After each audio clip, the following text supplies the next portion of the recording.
ఈ రోజున ఒక శ్రేష్టమైన వాక్య భాగాన్ని మనం ధ్యానం చేద్దాము. చూడండి, దేవుని వాక్యంలో నుంచి సంఖ్యాకాండము 14వ అధ్యాయం, సంఖ్యాకాండము 14వ అధ్యాయము 8వ వచన భాగంలో ఈ విధంగా రాయబడి ఉంటుంది.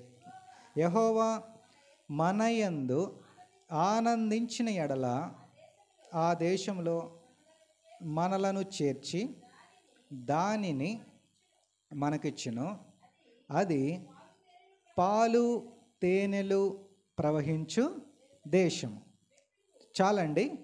మనం ఈ రోజున చదివిన వాక్యం ఏంటంటే అది వాక్యం కాదు, అది ఒక వాగ్దానం. దేవుడు ఇశ్రాయేలీలకి, దేవుడు తన ప్రజలకి ఇస్తున్న వాగ్దానం. అది వీళ్ళకిచ్చింది కాదు. ఇశ్రాయేలీలకు పితరుడైన అబ్రహామునకు దేవుడు ఇచ్చిన వాగ్దానం. అబ్రహాముతో దేవుడు ఏం చెప్తాడంటే, అబ్రహామా, నీవు లేచి నీ బంధువుల దగ్గర నుంచి, నీ స్వజనుల దగ్గర నుంచి నేను చూపించే దేశానికి వెళ్ళు, ఆ దేశాన్ని నేను నీకు ఇస్తాను అని అంటాడు. అంటే అక్కడ అబ్రహాముకు దేవుడు వాగ్దానం చేస్తాడు. అదే వాగ్దానాన్ని ఇస్సాకుతో చేస్తాడు. అదే వాగ్దానాన్ని యాకోబుతో చేస్తాడు. ఇశ్రాయేలీలతో కూడా అదే వాగ్దానం చేస్తాడు. ఏ దేశం? అది పాలు తేనెలు ప్రవహించే దేశం. ఆ దేశానికి ఇంకొక పేరుంది, దాని కనాను దేశం. ఆ దేశానికి ఇంకొక పేరుంది, ఇశ్రాయేలీల దేశం. ఆ దేశంలోనే యెరూషలేము ఉంది, ఆ దేశంలోనే బెత్లెహేము ఉంది, ఆ దేశంలోనే అన్ని మంచి మంచి దేశాలు, మంచి మంచి పట్టణాలు ఆ దేశంలోనే ఉన్నాయి. ఆ దేశాన్ని వాళ్ళు ఇవ్వకముందు, దేవుడు వారికి ఇవ్వకముందు వాళ్ళు ఎక్కడున్నారు అని అంటే ఐగుప్తు దేశంలో వాళ్ళు ఉన్నారు. ఐగుప్తు దేశంలో ఫరో దగ్గర బానిసలుగా పనిచేస్తున్నారు. బానిసలుగా పనిచేస్తున్నటువంటి కాలంలో దేవుడు వారి యొద్దకు మోషేని పంపిస్తాడు.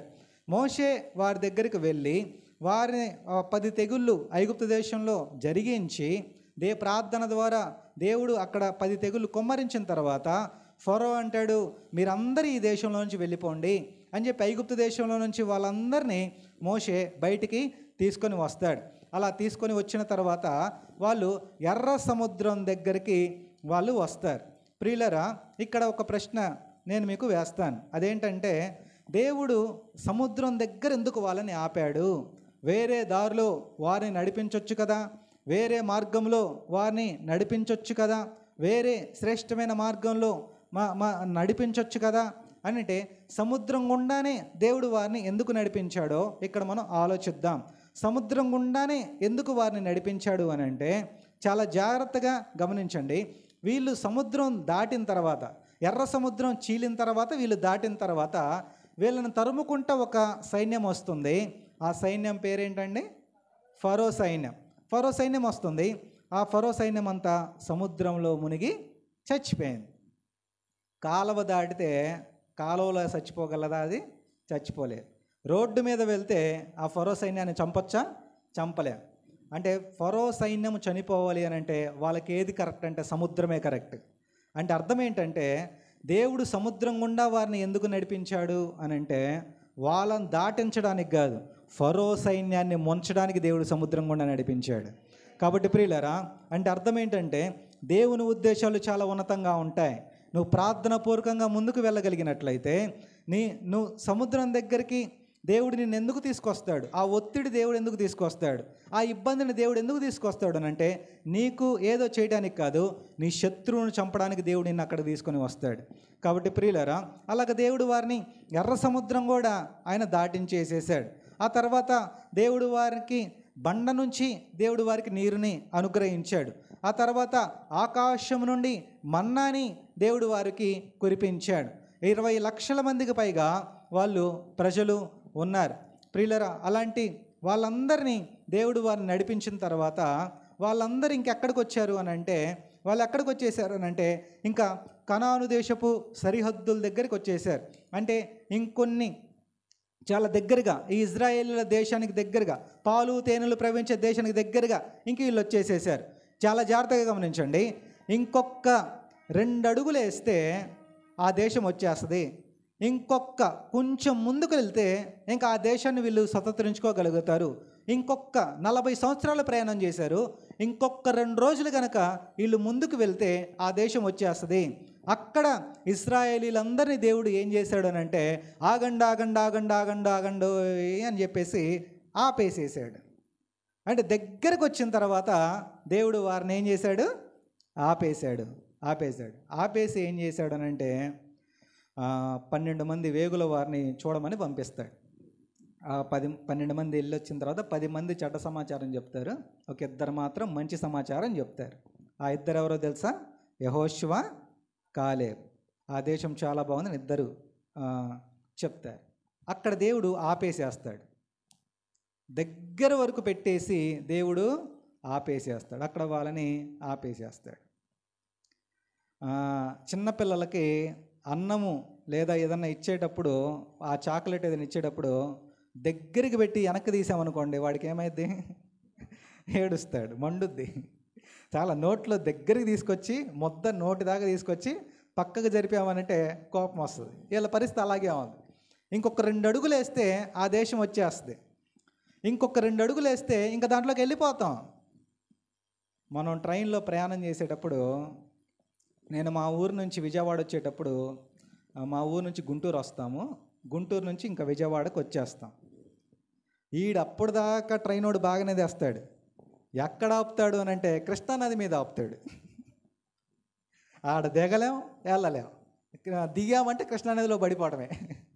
అది కరెక్ట్గా బ్రిడ్జి మీదే ఆపుతాడు. వాడు ఇంకొక 2 అడుగులు వేస్తే స్టేషన్ వస్తుంది, దిగిపోయి ఇంటికి వెళ్ళిపోతాం. కానీ వాడేమో రాడు ట్రైనోడు. వాడు కరెక్ట్గా అక్కడ ఏం చేస్తాడు, ఒక గంట సేపు ఆపుతాడు. అంటే ఇంకొంచెం ముందుకు వస్తే మనకు కావాల్సింది ఏంటో మనకి దొరుకుతుంది. ప్రియులరా, దేవుడు అక్కడ వారిని ఏం చేశాడనంటే దేవుడు అక్కడ వారిని ఆపేసేసాడు. ఆ వాగ్దానం ఇంకొంచెం ముందుకు వెళ్తే వాగ్దానం స్వతంత్రించుకోవచ్చు, దేవుడు వారిని ఆపేశాడు. ఎందుకు ఆపాడు అని అంటే జాగ్రత్తగా ఉంచి వాళ్ళతో ఒక మాట చెప్తాడు.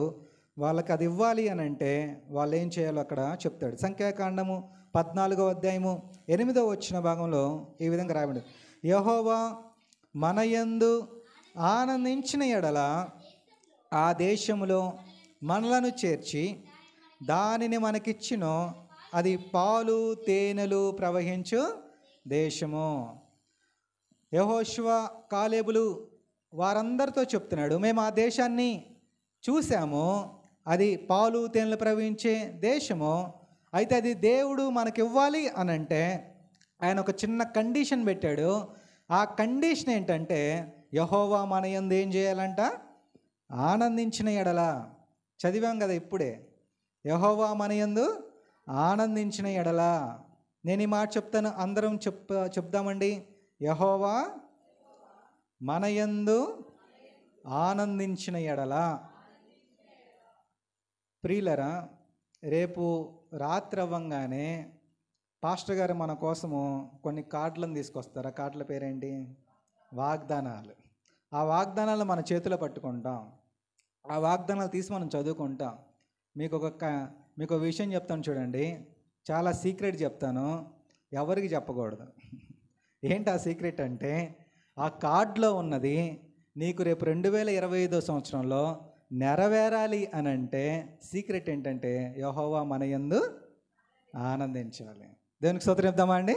హల్లెలూయా. ఎందుకు నెరవేరలేదంటే ఆయన ఆనందించలేదు. మీరు అడుగుతారు ఆయన ఎప్పుడు ఆనందించాలి, ఆ వాగ్దానం ఎప్పుడు నెరవేరాలి? ఆయన మన యందు ఆనందించాలి. ఆనందిస్తేనే అది నెరవేరుద్ది. యజమానుడు ఆనందిస్తేనే జీతం పెంచుతాడు, ఏడ్చాడంటే జీతం తగ్గిస్తాడు, కట్ చేసేస్తాడు. దేవుడు మన యందు ఆనందించాలి. సాధారణంగా ఎప్పుడు ఆనందం కలుగుతుంది? 10th క్లాస్ పిల్లలు 10th పాస్ అవ్వగానే ఆనందం కలుగుతుంది తల్లిదండ్రులకి. నేను ఒకసారి ఒక ముసలావిడ ఇంటికి వెళ్ళాను. టీవీలో ఒక ఆయన వార్తలు చెప్తున్నాడు. ఆవిడ తెగ ఆనందపడిపోతా ఉంది. చుట్టుపక్కల వాళ్ళందరినీ కూడా పిలుస్తుంది, అందరినీ కూర్చోబెట్టి టీవీ చూపిస్తుంది. ఎందుకనంటే వార్తలు చెప్పేది వీళ్ళ మనవడేనంట. వార్తలు చెప్పేది మనవడే. టీవీలో మా మనవడు వార్తలు చెప్పేస్తున్నాడని అందరినీ పిలిచి ఆమె ఏం చేస్తున్నానంటే ఆనందిస్తుంది. ప్రియులరా, పిల్లలు చక్కగా పాటలు పాడుతూ ఉంటే తల్లిదండ్రులు ఆనందిస్తూ ఉంటారు. లేదంటే ముద్దుగా మాట్లాడుతూ ఉంటే తల్లిదండ్రులు ఆనందిస్తూ ఉంటారు. ఏదన్నా గొప్ప పని చేస్తే ఆనందిస్తూ ఉంటారు. అలాగే దేవుడు కూడా ఆయన వాగ్దానాన్ని, పాలు తేనెలు ప్రవహించే ఆ వాగ్దానాల్ని మన జీవితంలో నెరవేర్చాలి అని అంటే యెహోవా మన యందు ఆనందించాలి. నువ్వు రేపు తీసుకోబోయే వాగ్దానం నీ జీవితంలో నెరవేరాలి అని అంటే దేవుడు నీ యందు ఆనందించాలి. ఆయన ఆనందించాలి అని అంటే మనం ఏం చేయాలో ఒక 4 సంగతులు చెప్పి నేను ముగిస్తాను. దేవుడు మన యందు ఆనందించాలి అని అంటే మనం ఏం చేయాలి ప్రియులారా? మొట్టమొదటిగా కీర్తనల గ్రంథం 5వ అధ్యాయం 4వ వచన భాగంలో ఈ విధంగా రాయబడి ఉంటుంది చూడండి. కీర్తనలు 5వ అధ్యాయము 4వ వచనంలో, నీవు దుష్టత్వమును చూచి ఆనందించు దేవుడవు కావు, చెడుతనమునకు నీ యొద్ద చోటు లేదు. దేవుడు ఆయన ఎప్పుడు ఆనందిస్తాడు అని అంటే ఈ కీర్తనల గ్రంథం 5వ అధ్యాయము 4వ వచనంలో ఈ విధంగా రాయబడి ఉంది, నీవు దుష్టత్వమును చూచి ఆనందించు దేవుడవు కావు. అంటే దేవుడు ఎప్పుడు ఆనందిస్తాడు అని అంటే మనం దుష్టత్వం నుండి బయటికి వచ్చినప్పుడు దేవుడు ఆనందిస్తాడు. మన పాపము నుండి బయటకు వచ్చినప్పుడు దేవుడు ఆనందిస్తాడు. మన బలహీనతల నుంచి మనం బయటకు వచ్చినప్పుడు దేవుడు ఆనందిస్తాడు. దుర్మార్గత నుంచి మనం బయటకు వచ్చినప్పుడు దేవుడు ఆనందిస్తాడు. ప్రియులరా, దేవుడు మన యందు ఎప్పుడు ఆనందిస్తాడు అని అంటే దుష్టులకు దూరంగా ఉన్నప్పుడు దేవుడు ఆనందిస్తాడు. అందును బట్టే కదా బైబిల్లో దుష్టుల ఆలోచన చొప్పున నడవక, పాపుల మార్గమున నిలవక, అపహాస్యులు కూర్చుండు చోటున కూర్చుండక, యెహోవా ధర్మశాస్త్రం నందు ఆనందించుచు దివారాత్రము దానిని ధ్యానించువాడు ధన్యుడు. అతడు నీటి కాలువన నాటబడినదై ఆకువాడకు తన కాలమందు ఫలమిచ్చు చెట్టు వలె ఉండును, అతడు చేయనదంతయు సఫలమగును. ప్రియులరా, దేవుడు అట్లాంటి వాడి మీద దేవుడు ఆనందిస్తాడు. ప్రియులరా, దుష్టులు కూర్చుండే చోటున కూర్చుండకుండా ఉంటే దేవుడు ఆనందిస్తాడు. వాళ్ళలోంచి ప్రత్యేకంగా ఉంటే దేవుడు ఆనందిస్తాడు. మనకు బైబిల్లో యాకోబు కనబడతాడు. యాకోబుకి 12 మంది పిల్లలు. 12 మంది పిల్లలలో 11 మంది దుర్మార్గులు, దుష్టులు. అందులో ఒక్కడున్నాడు నీతిమంతుడు. అతని పేరేంటి? యోసేపు. అయితే యోసేపు ఆ తండ్రి 12 మందిలో ఎవరిని చూసి ఆనందించాడు అని అంటే యోసేపుని చూసి ఆనందించాడు. అందుని బట్టి బైబిల్లో తన కుమారులందరికంటే యోసేపుని ఎక్కువగా ప్రేమించను అనే మాట బైబిల్లో రాయబడి ఉంది. అంటే అర్థం ఏంటంటే యోసేపును చూసి ఎందుకు ఆనందించాడు అని అంటే యోసేపు వాళ్ళ అన్నల్లాగా లేడు, అందుకని ఆనందించాడు. దేవుడు మన యందు ఆనందించాలి అని అంటే లోకం ఉన్నట్టుగా మనం ఉండకూడదు, అప్పుడు దేవుడు ఆనందిస్తాడు.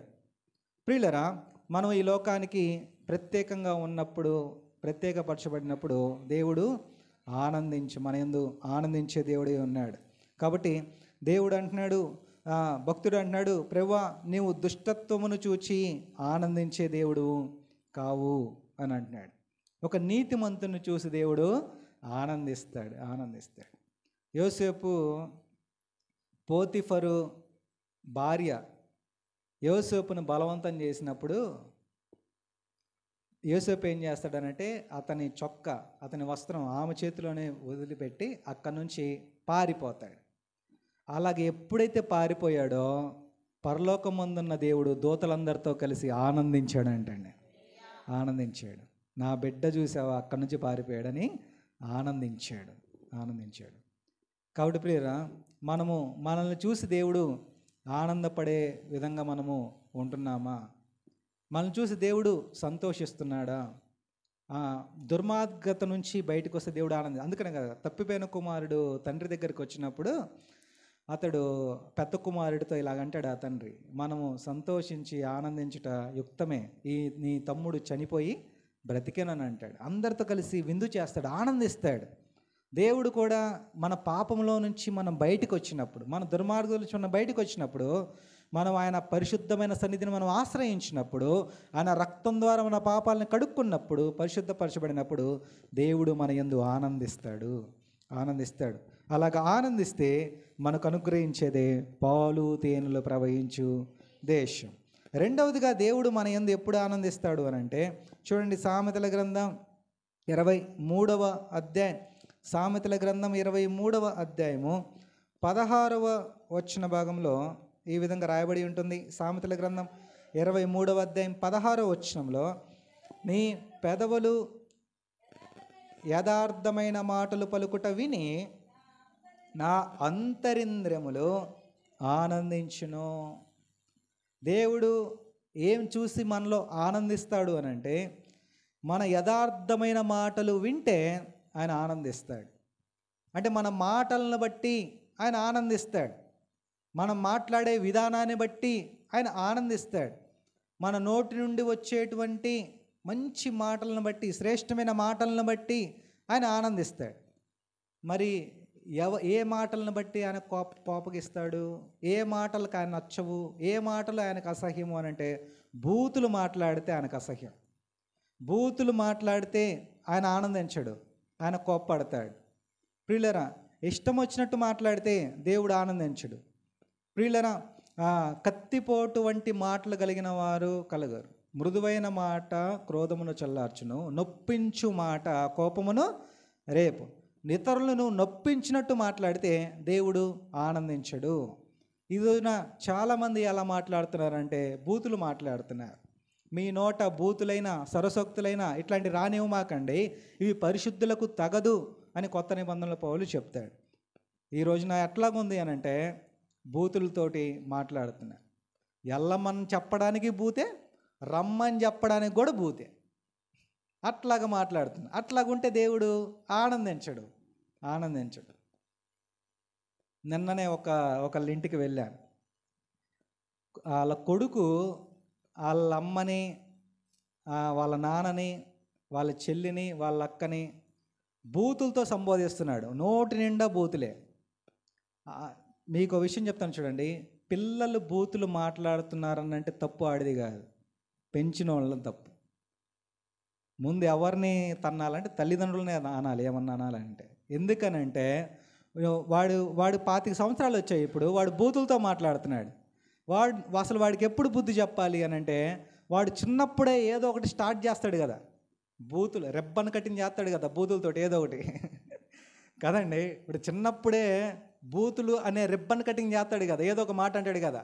అప్పుడే వాడి నాలుక మీద వాత పెడితే వాడు ఇప్పుడు దాకా ఉండేవాడు కాదు. పిల్లలతో ఆడుకుంటానో లేదంటే వాళ్ళనిందో నీ ముందు అంటాడు వాడు. చిన్నప్పుడే వాడు ఊహ తెలిసినప్పుడు ఏదో ఒక మాట అంటాడు. అప్పుడే వాడి నాలుక మీద వాత పెడితే వాడు ఇప్పుడు అలాగ ఉండేవాడు కాదు. అంటే వాడు పెద్ద అయిన తర్వాత మాట్లాడుతున్నాడంటే ఎవరు తప్పది? తల్లిదండ్రులు తప్పు.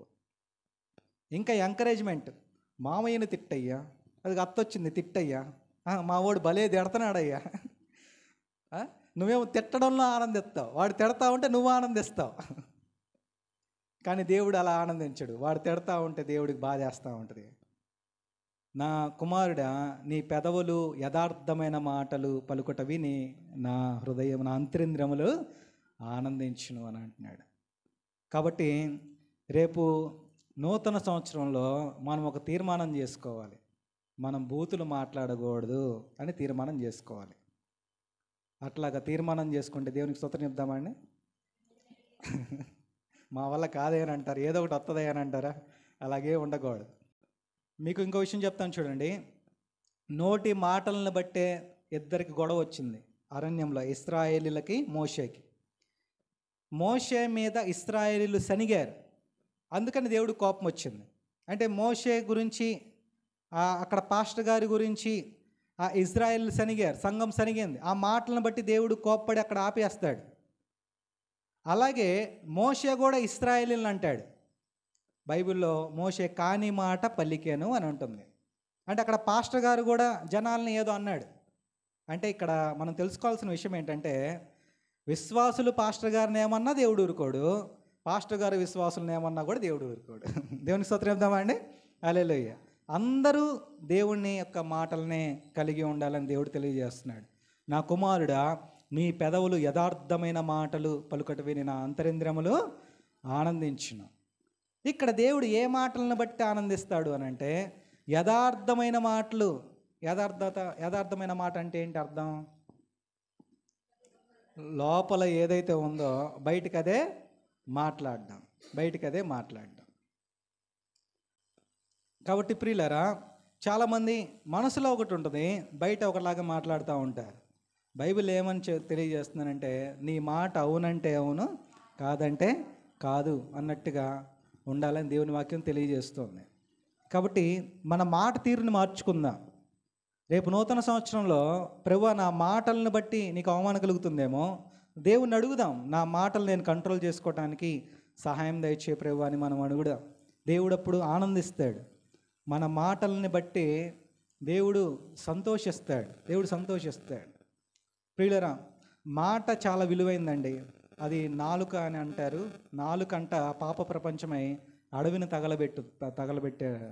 తగలబెట్టేస్తుంటండి. కాబట్టి ఒక మాటను బట్టి మనం చాలా జాగ్రత్తగా ఉండాలి. ఒక మాట అనకూడదు వెంటనే. అందుని బట్టి ఒక సామెత ఉంది కదా, ఒక దెబ్బ కొడితే అది మానుద్దేమో కానీ మాట మానదు, అది జీవితాంతం గుర్తుంటుంది. నొప్పించినట్లుగా మనం మాట్లాడకూడదు. ఇంట్లో ఏదైనా గొడవలైనా, స్త్రీల మధ్యలో గొడవ అయినా, భార్య భర్తల మధ్యలో గొడవ అయినా, ఏదైనా గొడవ అయినా సరే మాటలు కంట్రోల్ చేసుకోవాలి. వివాదాలు పెట్టుకోండి కాదనట్లేదు, కోప్పడండి కాదనట్లేదు, కానీ ఒక మాట అనేటప్పుడు చాలా జాగ్రత్తగా మాట్లాడాలి. నా కుమారుడా, నీ పెదవులు యథార్థమైన మాటలు పలుకుట విని నా అంతరింద్రియములు ఆనందించును. అప్పుడు దేవుడు ఆనందిస్తాడు. మనం మంచి మాటలు మాట్లాడితే దేవుడు ఆనందిస్తాడు. అలాగా ఆనందించిన వెంటనే ఆయన ఏం చేస్తాడు అంటే వాగ్దానాన్ని నెరవేరుస్తాడు. ఆ వాగ్దానమే పాలు తేనెలు ప్రవహించు దేశం. మూడో విషయాన్ని నేను మీకు జ్ఞాపకం చేస్తాను చూడండి. మూడో విషయాన్ని దేవుడు ఎప్పుడు ఆనందిస్తాడు అని అంటే కీర్తనల గ్రంథం 147వ అధ్యాయము 10వ వచన భాగంలో ఈ విధంగా రాయబడి ఉంటుంది. 147వ కీర్తన 10వ వచనంలో, గుర్రముల బలముయందు ఆయన సంతోషించడు, నరుల కాలువ సత్యందు ఆయన ఆనందించడు, తన యందు భయభక్తులు కలవారి యందు, తన కృప కొరకు కనిపెట్టువారి యందు యెహోవా ఆనందించువాడై ఉన్నాడు. దేవునికి స్తోత్రం చెప్దామండి. హల్లెలూయా. ఇక్కడ దేవుడు ఏమంటున్నాడు అని అంటే, నాకు గుర్రాలు ఉన్నాయి, నాకు బలం ఉంది, నాకు శక్తి ఉంది, నేను మా ఊళ్ళందరూ చాలామంది ఉన్నారు, ఈ వీధిలో వాళ్ళందరూ మా ఇంటి పేరటోళ్ళే ఉన్నారు, ఇక్కడ ఉన్న వాళ్ళందరూ మా వాళ్ళే ఉన్నారు, నేను బాగా చదువుకున్నాను, నేను బాగా డబ్బు సంపాదిస్తున్నాను, నేను బాగా ఇల్లు కట్టుకున్నాను, మా ఇల్లు చాలా పెద్దది, మా గదులు చాలా పెద్దవి, ఇదంతా నేనే చేశాను, ఇదంతా నా తెలివితేటలే అనుకునేవాడి మీద దేవుడు ఆనందించడు. దేవుడు నీ బలాన్ని బట్టి ఆయన ఆనందించడు. మరి దేవుడు ఎప్పుడు ఆనందిస్తాడు అని అంటే తన కృప కొరకు కనిపెట్టుకునే వారి యందు ఆయన ఆనందిస్తాడు. ప్రభువా నా బలం నీవే, నాకు నీవే దిక్కు, నాకు నీవే ఆశ్రయము, నాకు నీవే ఆధారము, నువ్వు లేకుండా నేను ఈ పని చేయలేను అని దేవుని మీద ఆధారపడేవాని మీద దేవుడు ఆనందిస్తాడు. దేవునికి స్తోత్రం చెప్దామండి. హల్లెలూయా. కాబట్టి దేవుడు మన యందు ఆనందించాలి అని అంటే మనం ఏం చేయాలనంటే మనం దేవుని మీదే ఆధారపడాలి. ఆయన మీదే ఆధారపడి మనం ముందుకు వెళ్తున్నప్పుడు దేవుడు మన యందు ఆనందిస్తాడు. నీకు ఉండొచ్చు, నీకు అన్నీ ఉండొచ్చు, నీకు తెలివితేటలు ఉండొచ్చు, నీకు బంధువులు ఉండొచ్చు, నీకు చుట్టాలు ఉండొచ్చు, నీకు అంత బాగుండొచ్చు, నీకు అన్నీ ఉండొచ్చు, అయినా నువ్వు ఎవరి మీద ఆధారపడాలి? దేవుని మీదే ఆధారపడాలి. యోబు భక్తుడు ఒక మాట అంటాడు. ఏమంటాడు అని అంటే, యోబుకి 500 జతల ఎడ్లు ఉన్నాయి, 10 మంది పిల్లలు ఉన్నారు, ఆస్తిపాస్తులు ఉన్నాయి, పొలాలు ఉన్నాయి, అన్నీ ఉన్నాయి, అయినా కానీ యోబు ఏమంటాడు అని అంటే యెహోవాయే నాకు ఆధారము అని అంటాడు. కాబట్టి అన్నీ ఉన్న యోబుకి, కానీ యోబు ఏమంటాడు అని అంటే నాకు యెహోవాయే ఆధారము అని అంటాడు. కాబట్టి ప్రియులారా, మనకు అన్నీ ఉన్నా, మనకి మనకు బలం ఉన్నా మనం ఏం చెప్పాలి అని అంటే మనకు ప్రభువా నీవే నాకు ఆధారము, నీవే నాకు దిక్కు అనేటట్లుగా ఉంటే అప్పుడు దేవుడు మన యందు ఆనందిస్తాడు. కాబట్టి దేవుడు ఆయన బలంపై ఆధారపడినప్పుడు దేవుడు మన యందు ఆనందిస్తాడు. ఆ తర్వాత మాట చెప్తాను చూడండి. దేవుడు మనకి ఎప్పుడు మన మీద ఎప్పుడు ఆయన ఆనందిస్తాడు అని అంటే సామెతల గ్రంథం 15వ అధ్యాయము 8వ వచన భాగంలో ఈ విధంగా రాయబడి ఉంటుంది. 15:8 భక్తిహీనులు అర్పించు బలులు యెహోవాకు హేయములు, యథార్థవంతుల ప్రార్థన ఆయనకు ఆనందకరము.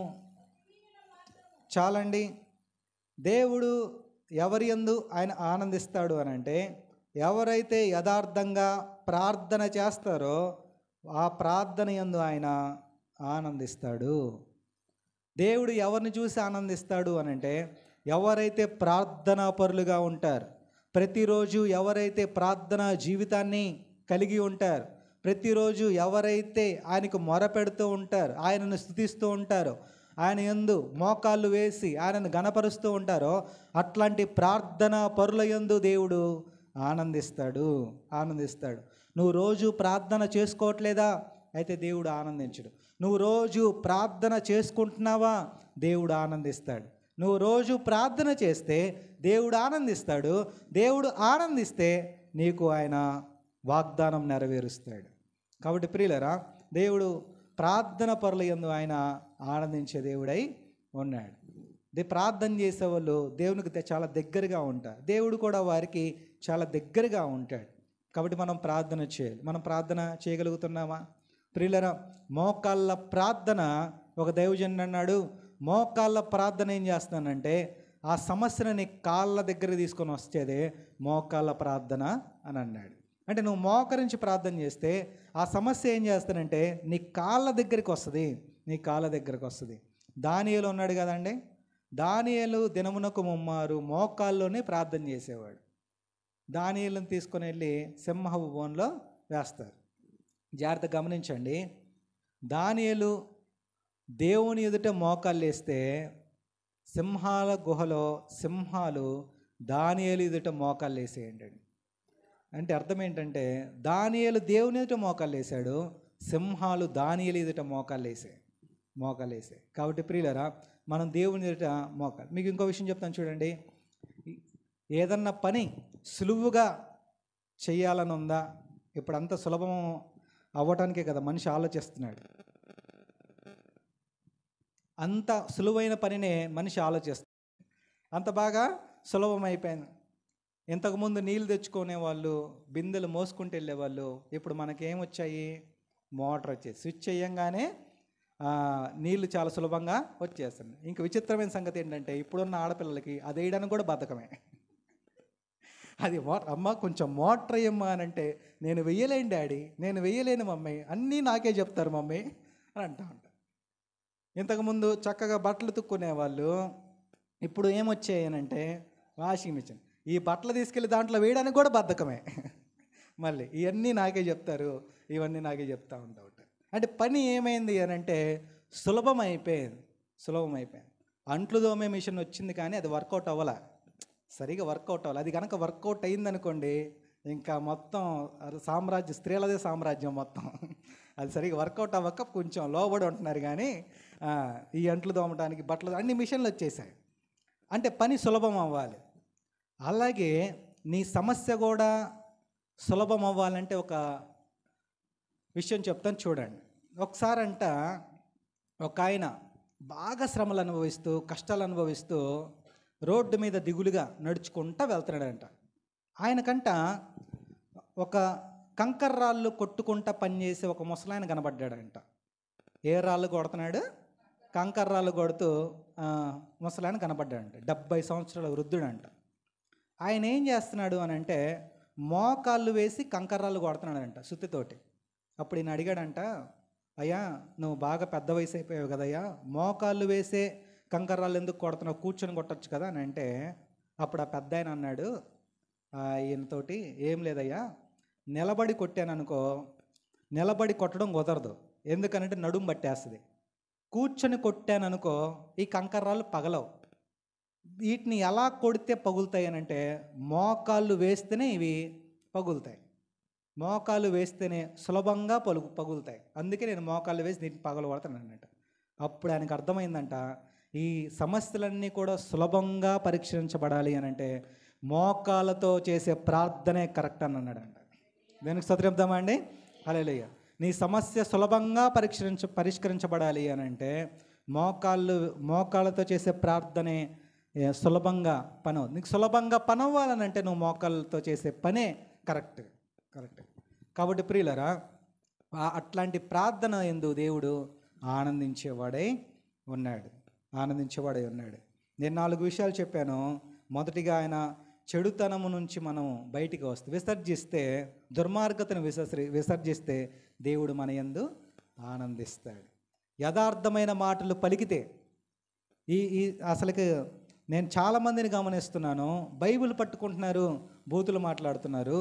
మనం అలా ఉండకూడదండి. ఒక తీర్మానం చేసుకోండి, ప్రభువా నా నోటి మాటలు ఇంకా అలా ఉండకూడదు, రేపు సంవత్సరంలో మారిపోవాలి, నా నోటి మాటలు మారిపోవాలి, నేను సాక్ష్యం చెప్పాలి దేవుని సన్నిధిలో అని చెప్పేసి తీర్మానం చేసుకోండి. దేవుడు ఖచ్చితంగా దేవుడు సహాయం చేస్తాడు. అటువంటి మాటలు రానివ్వకుండా దేవుడు సహాయం చేస్తాడు ప్రియులరా.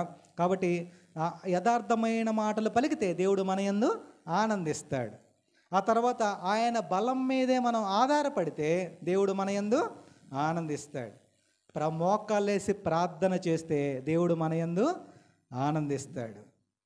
యెహోషువ కాలేబులు అంటున్నారు, సంఖ్యాకాండం 14వ అధ్యాయము 8వ వచనంలో ఏమంటున్నారు చూడండి, ముగించేసుకుందాం. సంఖ్యాకాండం 14వ అధ్యాయము 8వ వచనంలో యెహోషువ కాలేబులు ఇలాగంటున్నారు, యెహోవా మన యందు ఆనందించిన ఎడల ఆ దేశములో మనలను చేర్చి దానిని మనకిచ్చును, అది పాలు తేనెలు ప్రవహించు దేశం. దేవుడు వారికి వాగ్దానం చేస్తున్నాడు, మీకు నేను పాలు తేనెలు ప్రవహించే దేశాన్ని ఇస్తా, మీకు చెట్లు పంటలు పొలాలు అన్నీ పండే దేశాన్ని మీకు ఇస్తా, మీకు మంచి దేశాన్ని నేను మీకు స్వాధీనపరుస్తా, ఇది నేను చేసే వాగ్దానం. అయితే నేను మీకు అది ఇవ్వాలి అని అంటే వాళ్ళు అంటున్నారు, దేవుడు మనకు అది ఇవ్వాలి అని అంటే దేవుడు మన అందు ఏం చేయాలంటండి, ఆనందించాలి. ఆయన మనల్ని చూసి ఆయన దుఃఖపడకూడదు. పరిశుద్ధాత్మను దుఃఖపరచుకుడి అని దేవుని వాక్యం తెలియదు. ఆయన మనల్ని చూసి బాధపడకూడదు, ఏడవకూడదు, ఆయన వెంట మనం కన్నీళ్ళు పెట్టనివ్వకూడదు. కాబట్టి ఆయన మన యందు ఏమంటే ఆనందించాలి. అందుని బట్టే కదా యేసు ప్రభువుని చూసి పరిశుద్ధాత్మ దేవుడు ఏమంటాడంటే, ఈయన నా ప్రియ కుమారుడు, ఈయన యందు నేను ఆనందించుచున్నాను. కాబట్టి ప్రియులరా, దేవుడు మన యందు మనకు పాలు తేనెలు ప్రవహించే దేశం కావాలి అని అంటే దేవుడు మన యందు ఏమవ్వాలి, ఆనందించాలి. కాబట్టి రేపు మీరు వాగ్దానం తీసుకుంటే అది ఏ వాగ్దానమైనా, బైబిల్లో ఒక దైవజనుడు చెప్పాడు 3000 వాగ్దానాలు ఉన్నాయంటండి. అన్నీ ఆ 3000 వాగ్దానాలు ఏ వాగ్దానమైనా మన జీవితంలో నెరవేరాలి అని అంటే ఒకడు అడిగాడు, ఈ వాగ్దానమే నెరవేరుద్దా, వేరే తీసుకుంటాను అది నెరవేరదా అని అడిగాడు. నేను చెప్పాను, నువ్వు ఏ కరెంటు వైర్ పట్టుకున్నా నీకు కరెంట్ షాక్ కొట్టుద్ది అని చెప్పాను. నువ్వు కరెంటు వైర్ ఏది పట్టుకున్నా నీకేం కొట్టుద్ది, కరెంట్ షాక్ కొట్టుద్ది. నువ్వే వాగ్దానాన్ని పట్టుకున్నా అది నెరవేరుద్ది. ఎందుకు అనంటే ఏ వాక్యం కూడా తీసివేసేది కాదు. అయితే ఏ వాగ్దానమైనా నెరవేరుద్ది. ఎన్ని వాగ్దానాలు నెరవేరుతాయి. అవి నెరవేరాలి అని అంటే దేవుడు మన యందు ఆనందించాలి. దేవుడు ఇవ్వటానికి రెడీ, మరి ఆయన ఆనందపరచడానికి నువ్వు రెడీయా? అది దేవుడు ఈరోజు వేసే ప్రశ్న. దేవుడు మన యందు ఆనందించి ఆ పాలు తేనెలు ప్రవహించే దేశాన్ని దేవుడు మనకిచ్చునుగాక. ఆమేన్.